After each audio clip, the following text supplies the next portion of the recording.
I'm going to give you a very, very quick summary of what we've done over the last 2 days. These are my rants. Number 1 point, a business is a reflection of the owner. We know that now. The greatest single asset is that I am the owner, and as an owner, I must work above the line. Above the line means I focus on ownership, accountability, and responsibility, because whatever I focus on in life, I tend to actually get more of that.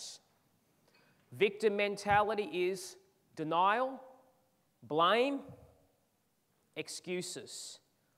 Focused on problems, law of the world says whatever you focus on, you will get more of. As a man thinketh, so he is. We change our attitude, that changes our circumstance. There are a number of key characteristics which make successful business owner. Number 1 characteristic is the power of focus, goal setting, clear and present focus. We need to seek wisdom. We need to have an abundance mentality. We work in a spirit of collaboration, not competition. The world says what I would like to do is that I would like to take everything I can get and hoard it. My job is to take your pie. I challenge that philosophy. The pie always grows. Even though I get a smaller portion of it, I get a greater portion of it because the pie gets larger and larger. Seek wisdom, the power of focus, having an abundance mentality. We also talked about what we sow, we will reap. If we say our staff are hopeless, they will be hopeless. If we say our customers will never pay, they will never pay. And if I say I will never achieve much in business, you won't. Once we have fixed up the owner, the next thing we wanted to do is that we needed to get the steering wheel right. And we actually realised that the business is there to serve me. So instead of doing the business goals, which are fantastic, we did the exercise yesterday of what do I want in my life? And how does my life and my business work in unity? They must be congruent. It would be very difficult to earn $1 billion or $1 million and say I only want to work 2 hours a week. Doesn't work that way. There are books like The 4-Hour Week by Tim Ferriss which confess to do that. He has made a lot of money because we gravitate towards laziness. Because we are focused on pleasure. All right, so what I've got to do is I've got to set some goals. I've got to know where I'm going. That's the steering wheel. Now, it's great to know where I'm going, but before I go there, I've just got to make sure I don't burn too much cash. And yesterday, what did we focus on? We had that wonderful PowerPoint presentation where we stopped the oily leaks. And cash is made up of 3 components, very simply. It's not rocket science stuff. Cash in the bank, receivables, and inventory. Draw everything in. Protect your cash, enhance your cash, and make sure that you have mechanisms in there where you understand that you need cash to grow a business. If you don't have cash, get cash. You can either go down the debt way or you can go down the equity way. Each has its own inherent challenges.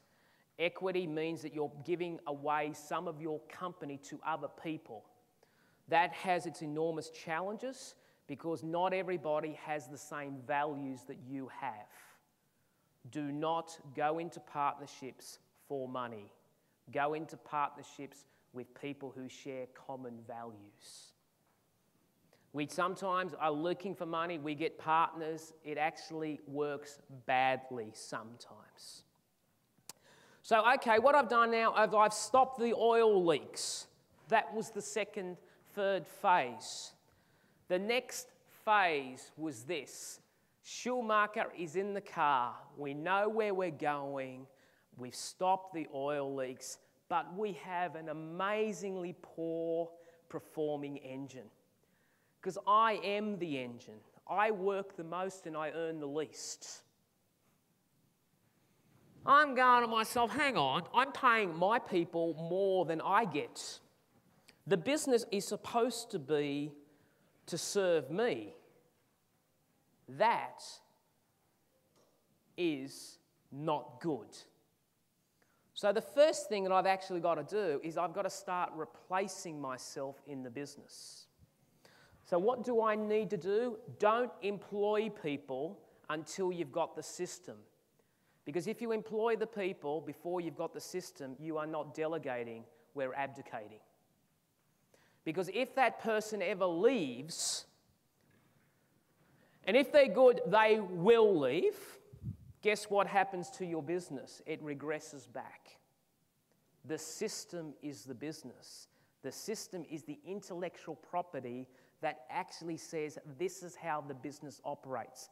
And the role of the business owner is to protect, enhance, and to develop the system. The system is never static. It grows because the market consistently changes. The system manages the team manages the customers manage me because they pay me. So that system has to be amazingly simple. 16-year-old can run it. It has to be in all areas of the business: marketing, sales, operations, HR, finance, and admin. Many of those systems, like finance and HR, are really very simple to get because they're already out there. Sales and marketing systems tend to be, by definition, have to be developed internally based on certain customization. Operations is exactly the same. Once you've developed the system, it's important to test it to make sure it works and then communicate it with people. The communication is not based on long manuals. It is based on education is fun. Training is entertainment. We incorporate the written word, we incorporate visual and auditory, all operating together. And when we train people, we choose to ignore the fact that they sense, that they nod their head saying, I understand. The only test of training is role-playing until we get it right. We never allow our staff to practice on our wage. No, you practice on me, we perfect on the wage. We take time, we make sure that they are trained, especially in those areas that are called moments of truth that can make or break the organisation. Now at this stage, I have developed a semi-car. The Volkswagen is there. It's now got a Porsche engine in it. I've stopped the oil leaks. Schumacher is in there, and I have an enormous vision, purpose, and I have goals. The problem with the Volkswagen, it's boring. There are 6 million white Volkswagens in Australia. It doesn't stand out. This is where marketing comes in. The next philosophy is, before I accelerate the car, I've got to make it memorable. This is called your unique selling proposition. We talked about this today. How do I make myself stand out? The principle of marketing says this: find out what people's problems are and solve them. Not only solve them, back yourself that if you don't solve them, you'll say, we will guarantee that we'll do it. Stand out. If you are a local identity in your local market, sell your personality.